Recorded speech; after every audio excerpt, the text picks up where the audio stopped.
Hi అండి, నమస్తే. Welcome back to food and good channel.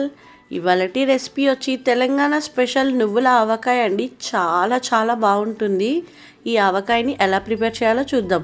ముందుగా నేను ఇక్కడ కొలతల్లో కేజీన్నర మామిడికాయ ముక్కలండి, కానీ నేను ఇక్కడ ఒక గిన్నెతో కొలుచుకున్నాను. 3.5 కప్పుల మామిడికాయ ముక్కలు వచ్చాయి. అదే కప్పుతో 1/2 కప్పు ఆవాలు తీసుకొని గ్రైండ్ చేసుకోవాలి. 2 టేబుల్ స్పూన్ల మెంతులు తీసుకొని పౌడర్ చేసుకోవాలి. అలాగే అదే కప్పుతో 1/2 కప్పు కల్లుప్పు తీసుకొని ఇలా పౌడర్ చేసుకున్నానండి. ఇక్కడ నేను నువ్వులు వేసుకున్న కప్పుతోనే కొలుచుకున్నాను. 1 కప్పు నువ్వులు తీసుకొని ఒక ప్యాన్లో వేసుకొని మీడియం ఫ్లేమ్లో మంచి వాసన వచ్చేంత వరకు నువ్వులను బాగా వేయించుకోవాలి. ఇలా వేయించుకున్న నువ్వుల్ని చల్లారిన తర్వాత మెత్తగా పౌడర్ చేసుకోవాలి.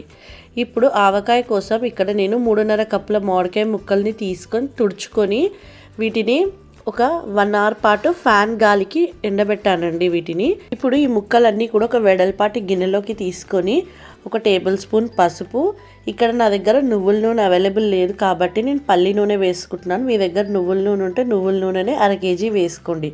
ఇక్కడ నేను పల్లి నూనె 1/2 కేజీ వేసుకున్నాను. వేసుకొని పసుపు అలాగే నూనె మొత్తం కూడా మామిడికాయ ముక్కలకు పట్టేలా బాగా కలుపుకోవాలండి. ఇలా కలుపుకోవడం వల్ల మనకి మామిడికాయ ముక్క అనేది గట్టిగా ఉంటుంది సంవత్సరం పాటు. ఇలా కలుపుకొని ఒక 10 నిమిషాలు పక్కన ఉంచుకోవాలి.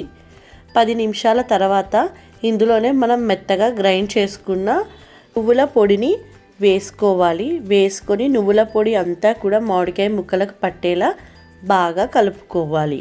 ఇలా వీడియోలో చూపిస్తున్న విధంగా కలుపుకోవాలండి. కలుపుకున్న తర్వాత ఇందులోనే మన 1/2 కప్పు ఆవపిండి వేసుకోవాలి. అలాగే 2 టేబుల్ స్పూన్ల మెంతి పిండి కూడా వేసుకోవాలి. ఇందులోనే 1/2 కప్పు కల్లుప్పు అండి. నేను కల్లుప్పుని మిక్సీ పట్టుకొని సన్నగా చేసుకున్నాను. ఆ ఉప్పు వేసుకోవాలి. వేసుకొని మామిడికాయ ముక్కలన్నిటికీ కూడా ఈ మసాలా అనేది బాగా పట్టేలా చక్కగా కలుపుకోవాలి. మనం ఎంత బాగా కలుపుతామో మనకు ఆవకాయ అనేది అంత టేస్టీగా ఉంటుందండి. ఉప్పు అనేది చూసి వేసుకోవాలి. ఇక్కడ నేను వేసుకుందైతే కరెక్ట్గా కొలతలు సరిపోయాయి. ఇప్పుడు మనకు మసాలా అంతా కూడా కలిసిపోయిందండి మామిడికాయ ముక్కలకి. ఇప్పుడు ఇందులోనే 1/2 కప్పు వెల్లుల్లి రెబ్బలు వేసుకోవాలి. ఇవి వేసుకొని అంతా కూడా కలిసేలా ఒకసారి బాగా కలిపేసుకోవాలండి.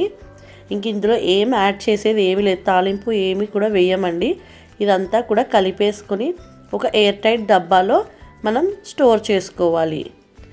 ఒక రోజు తర్వాత నేను డబ్బాల మూత తీసి చూస్తే ఆయిల్ అంతా కూడా పైకి వచ్చేసిందండి. మంచి వాసన వస్తుంది. ఇప్పుడు దీన్నంతా కూడా ఒక బౌల్లోకి వేసేసుకుందాం.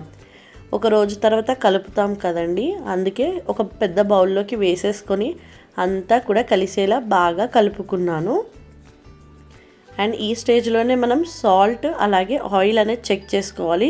ఇక్కడ నాకు ఉప్పు అయితే కరెక్ట్గా సరిపోయిందండి. ఆయిల్ అంతా కూడా కరెక్ట్గా సరిపోయింది. మీరే చూసారు కదా, మనకు డబ్బా పైన మొత్తం ఆయిల్ వచ్చేసింది. సో 1/2 కేజీ ఆయిల్ అనేది పర్ఫెక్ట్ కొలత అండి. ఇప్పుడు అంతే అండి, మన పచ్చడి రెడీ అయిపోయింది.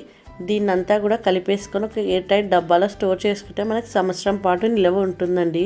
మన ఎంతో టేస్టీ అయిన నువ్వుల ఆవకాయ రెడీ అయిపోయిందండి. వేడి వేడి అన్నంతో తీసుకుంటే చాలా బాగుంటుంది. సో మీరు డెఫినెట్లీగా ట్రై చేయండి. ఈ వీడియో కనుక నచ్చినట్టయితే లైక్ చేయండి, షేర్ చేయండి, సబ్స్క్రైబ్ చేయండి.